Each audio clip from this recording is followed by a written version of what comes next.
আমাদের ই-কমার্স ওয়েবসাইটে customer data ব্রিচ হয়েছে। সাইবার সিকিউরিটি ল অনুযায়ী অথরিটিকে কত দিনের মধ্যে রিপোর্ট করাটা বাধ্যতামূলক?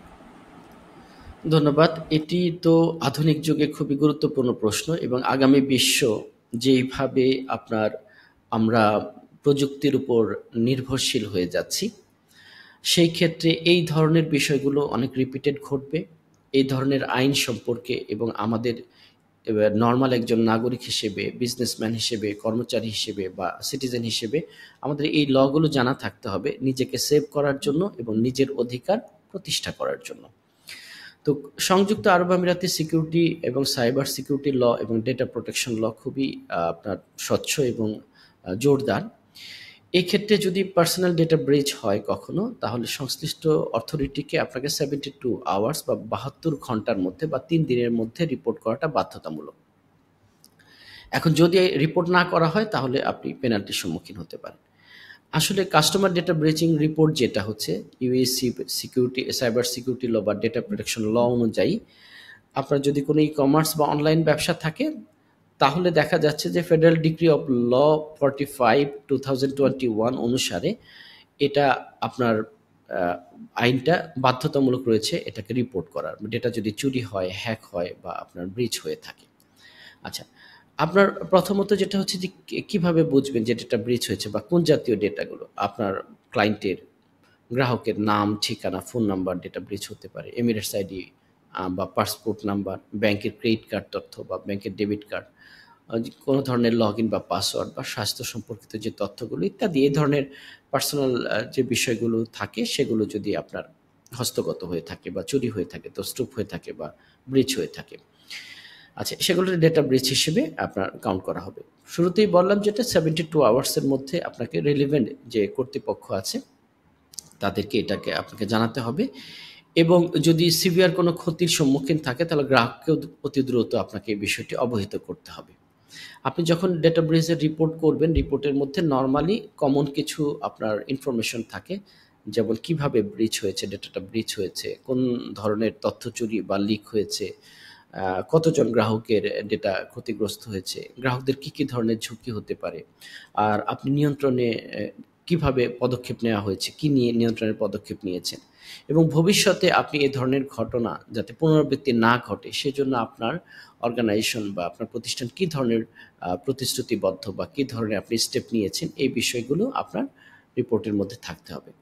আপনার সময় মতো রিপোর্ট না করলে এটা ওই যে যেটা বললাম যে বড় অঙ্কের আপনার পেনাল্টি হতে পারে, জরিমানা হতে পারে, সেটা কয়েক হাজার থেকে কয়েক মিলিয়ন পর্যন্ত হতে পারে। তো এই জন্য আপনারা অবশ্যই যদি এ ধরনের ঘটনা ঘটে, প্রথমেই আপনারা অ্যানালাইসিস করবেন খুব দ্রুততার সাথে, পরবর্তীতে যেন এটা রিপিটেশন না হয় এটার জন্য অ্যাকশন গ্রহণ করবেন এবং ইমিডিয়েটলি রিলেভেন্ট যে অথরিটি আছে সেই অথরিটিকে জানাবেন। যদি কাস্টমারের ক্ষতির সম্মুখীন হওয়ার সম্ভাবনা থাকে তাহলে কাস্টমারকে অবহিত করতে হবে, কাস্টমারকে এই বিষয়গুলো জানাতে হবে। এরপর কাস্টমারকে অ্যাডভাইস করতে হবে যে এটা থেকে কাস্টমারের পক্ষ থেকে কি কি সহযোগিতা করা প্রয়োজন। যদি কোনো পাসওয়ার্ড চেঞ্জের দরকার থাকে বা কোনো এটিএম কার্ড চেঞ্জের দরকার থাকে, তাহলে এই কাজগুলো আপনি তো করে ফেলতে পারবেন না কাস্টমারের পক্ষ থেকে। তো কাস্টমারকে অবহিত করতে হবে এবং তাদেরকে জানিয়ে দিতে হবে, অনুগ্রহ করে আপনারা এই অ্যাকশনগুলো দ্রুত নিয়ে নেন। তো আশা করি এই বিষয়গুলো মেনটেন করলে, এবং আমরা সবসময় জানি যে আপনার যে কোনো ঘটনা ঘটার আগে যদি আমরা প্রিকশন নিতে পারি সেটা আমাদের জন্য বেটার। তো precaution is better then cure. তো সেই ক্ষেত্রে আমাদের যারা এই ধরনের সার্ভিস প্রোভাইড করেন, ক্লায়েন্ট ডেটা এনডিএ যেটা আপনাদের মধ্যে তো থাকবেই, এবং সেটাকে স্বচ্ছতার সাথে এবং আপনার নিয়ন্ত্রণ করা এবং আপনার যাতে কাস্টমারের ডেটা ব্রিচ না হয় সেই ক্ষেত্রে আপনাকে অবশ্যই খুবই স্বচ্ছতার সাথে এবং দায়িত্বপরায়ণতার সাথে আপনার কোম্পানিকে এই বিষয়টাকে ডিল করতে হবে। কারণ কাস্টমারের ডেটা তার কাছে খুবই গুরুত্বপূর্ণ এবং এটি অবশ্যই এই তথ্যগুলো আপনার যেন কনফিডেন্সিয়াল থাকে এবং এটা লিক না হয় সেটা অবশ্যই আপনার কোম্পানির ইমেজের জন্য এবং কাস্টমারের ব্যক্তিগতভাবে তাদের ইমেজের জন্য গুরুত্বপূর্ণ। এটি যারা আমরা সবাই কাস্টমার নিয়ে কাজ করি যারা বিজনেস প্রতিষ্ঠান পরিচালনা করি।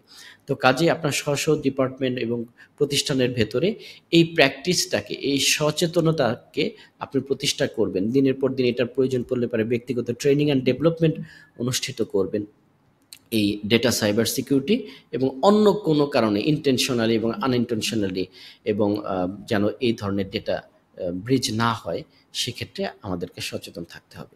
ধন্যবাদ সংযুক্ত আরব আমিরাতের যে সমস্ত উদ্যোক্তা ভাই বোন আমাদের অনুষ্ঠান এতক্ষণ পর্যন্ত দেখলেন এবং ভবিষ্যতে যারা দেখবেন, সবাই ভালো থাকবেন। আসসালামু আলাইকুম।